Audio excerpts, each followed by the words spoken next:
Salut tout le monde, c'est Sneakit pour la Marvel JCE TV. Troisième vidéo de Retropen the Box. Et ici le personnage qui était sorti en même temps que Captain America. C'était évidemment Miss Marvel. Quand ce personnage est sorti, en tout cas pour ma part, j'ai pas compris. On vient de personnages relativement connus. On nous sort l'emblématique Captain America, et puis ce personnage-là. Personnellement, je ne le connaissais pas. Je n'ai jamais caché que j'étais plus manga que comics. Avec un gameplay particulier, des stats de 1-1-1. Bon, qu'est-ce que c'est que ce truc? En plus, on était clairement dans de l'Avengers, et là, personnage, il est champion et inhumain. Inconnu au bataillon.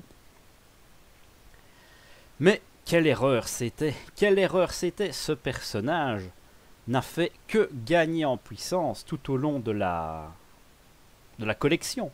C'est une merveille, ce personnage. Peut-être un peu encore trop sous-coté à mon goût, même s'il a sa fanbase, mais c'est vraiment un très très bon perso. Déjà, son pouvoir va lui permettre de remonter des cartes dans sa main, ce qui est toujours très intéressant, et d'enchaîner comme ça les grosses attaques. Elle a des capacités à améliorer les événements de contre et d'attaque, ce qui fait que tous les événements de contre et d'attaque qui sont sortis sont potentiellement intéressants pour elle. Si on reprend ce que j'avais dit dans Captain America, elle a certes une défense qui n'est pas parfaite, mais qui peut quand même lui prévenir jusqu'à 6 dégâts si elle s'amuse à la remonter, mais qui a le très très bon goût ici d'être gratuit et de faire piocher de la carte. Donc très très bonne carte, marge de manœuvre. Elle a de la pioche avec Amir Khan et son pouvoir esprit adolescente. Elle a de la réduction de ressources, donc potentiellement de la génération avec Nakaba Adir, mais surtout avec son costume en polymère. Alors certes, elle n'a pas de contrôle auto-include, mais elle va aimer aller en chercher, puisque ce sont des événements. Donc elle a de la carte, elle a de la protection, ouais, manque de contrôle, mais sinon à part ça, encore une fois, un très bon personnage. La deuxième chose à prendre en compte, c'est que c'est un champion. Et dans l'avant-dernier cycle, avant les X-Men, nous avons eu l'archétype champion qui a été plus développé. Rien que pour ça, elle a gagné quelques pièces très intéressantes. Le bunker mobile qui va lui permettre de recycler ses cartes plus vite pour trouver les événements qui lui font envie ou sa mise en place. Aller les champions, hein, cette carte qui a fait aussi couler beaucoup d'encre, qui va immuniser tous les champions pendant un tour, ce qui est monstrueusement puissant. Donc quelques cartes très sympas et des partenaires de jeu. Encore aujourd'hui, dans ma collection à moi, je considère que c'est un des tout meilleurs personnages en justice. Si j'ai une table qui est plutôt axée bourrinisme et qui a besoin d'un gros coup de justice, Miss Marvel sera sans hésiter mon premier choix. Alors ici, elle vient en protection, ce qui n'était pas peut-être le plus obvious pour ce personnage, mais voilà. Elle nous amène Nova, Sam Alexander, un personnage qui coûte 4. Encore une fois, c'est cher. Mais ici, on a un pouvoir passif qui va nous permettre de l'utiliser, tant qu'on a de la thune, à l'infini.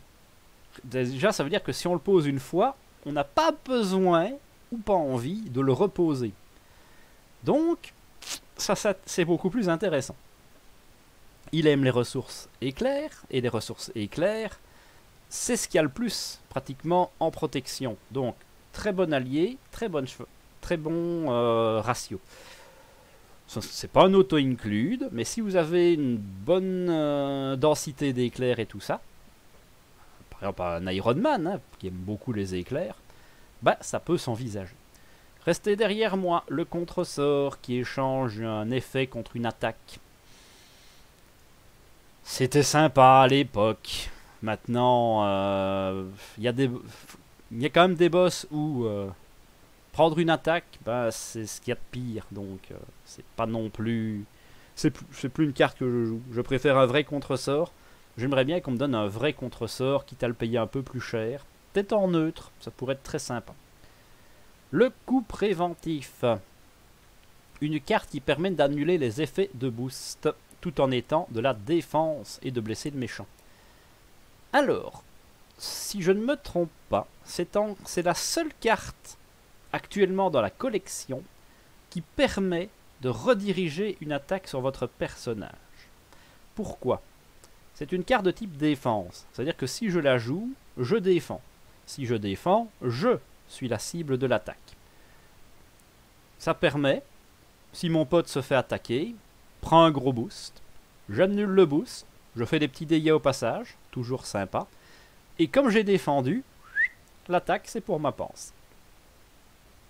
Donc, à prendre en compte, mais très très intéressant comme carte niveau gameplay. Encore aujourd'hui, j'aime bien la jouer, c'est fort sympa. Le plaquage. Alors le plaquage, c'était très bon quand c'est sorti. Maintenant c'est un peu cher. 3 pour sonner. Si on paye du rouge, ça fait des dégâts en bonus. Je pense sincèrement que maintenant, si on veut du contrôle, ce qui est quand même l'utilité principale de cette carte, on pourra trouver mieux que ça. Notamment un coup de pied tombé. Ok, on n'est pas dans la même spé, mais c'est beaucoup mieux à tout point de vue. Un pouvoir de la protection. Ah oui, ça, les doubles ressources, vous allez en manger. Après, si vous êtes comme moi et que vous avez 50 000 decks, c'est jamais gênant. La barrière énergétique. C'était plutôt sympathique. C'est une carte tech.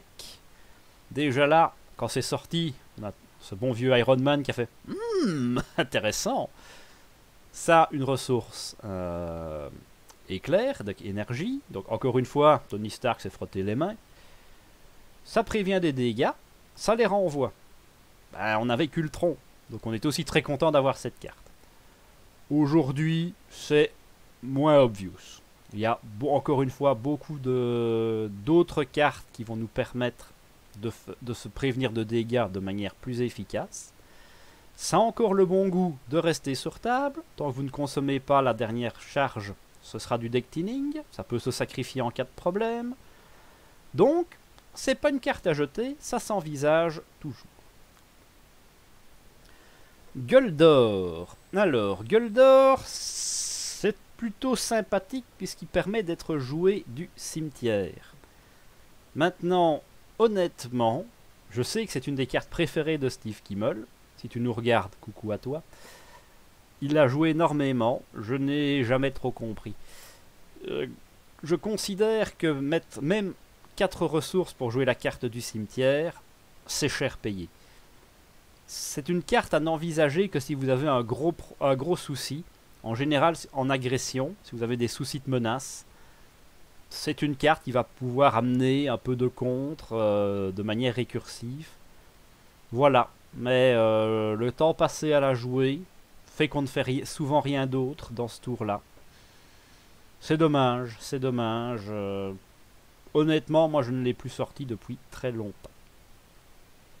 Énergie, génie et force, on les connaît, on nous rend un manoir.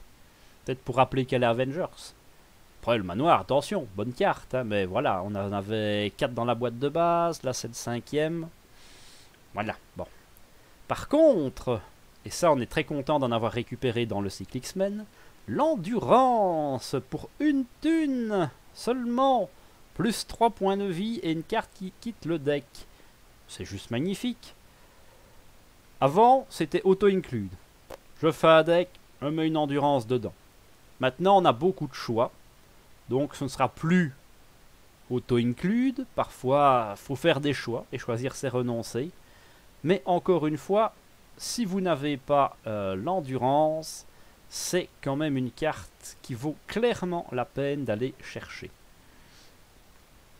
Les réflexes améliorés, ça génère de la thune et des ressources énergie.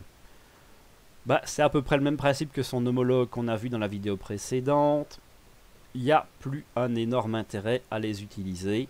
Sauf, encore une fois, quelques decks combos ou qui vont nécessiter beaucoup d'énergie.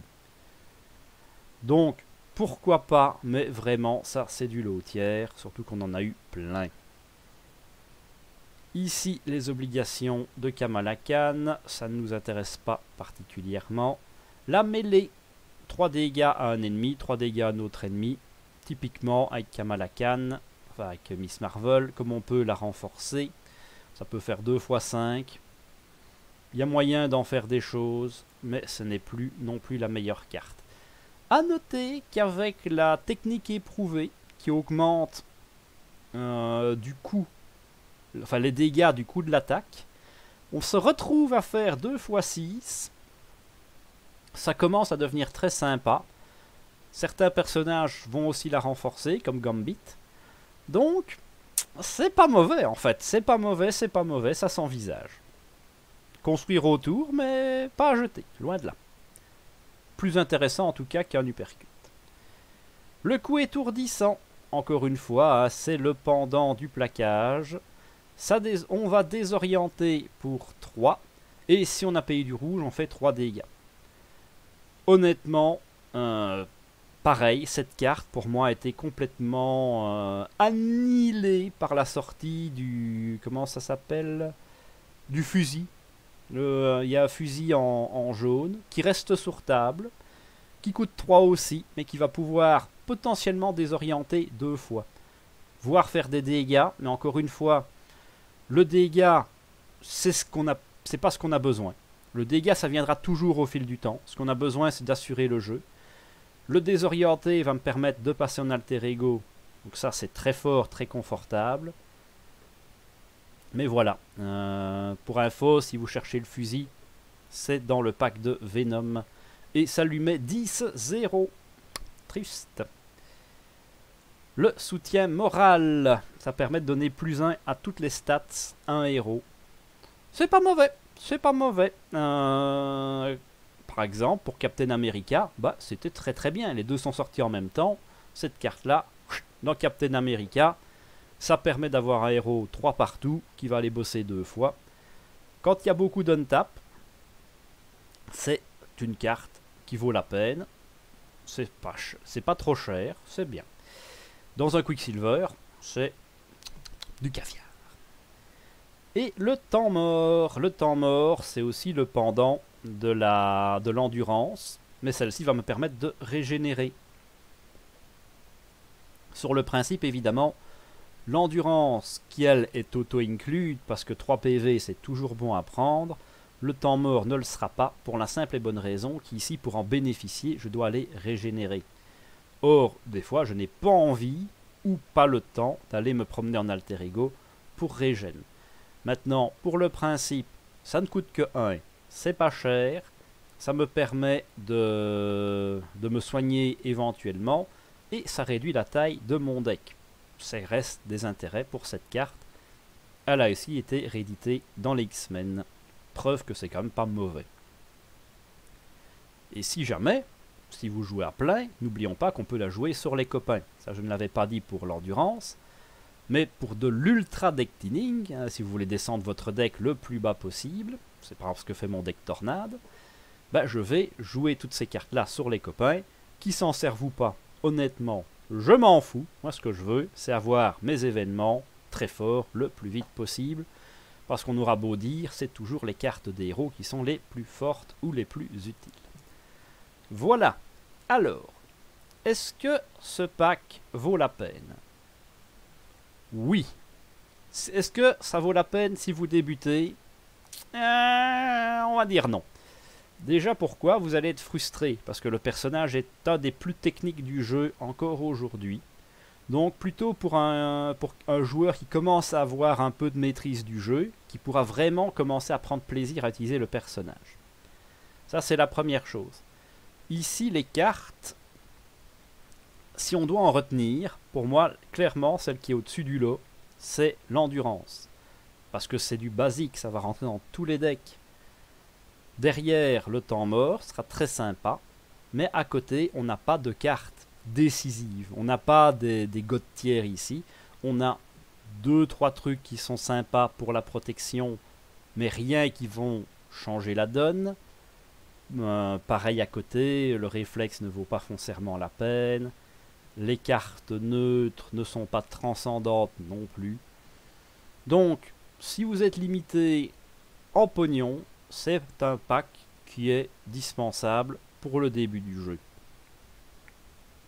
Mais attention, si par contre ça vous intéresse et que vous voulez focus sur les champions, là par contre c'est autre chose. Le cycle des champions et des spiders est extrêmement réussi. Donc là, je vous encourage, si votre optique c'est plutôt d'aller vers ça, de prendre ce paquet-là. Là, vous aurez largement de quoi faire. Voilà, j'espère que la vidéo vous a plu. Comme d'habitude, le petit pouce bleu pour soutenir la chaîne, l'abonnement si ce n'est pas encore fait, les commentaires pour donner votre avis sur le personnage et sur les cartes dont je viens de parler. Et en attendant une prochaine vidéo, je vous dis à la prochaine!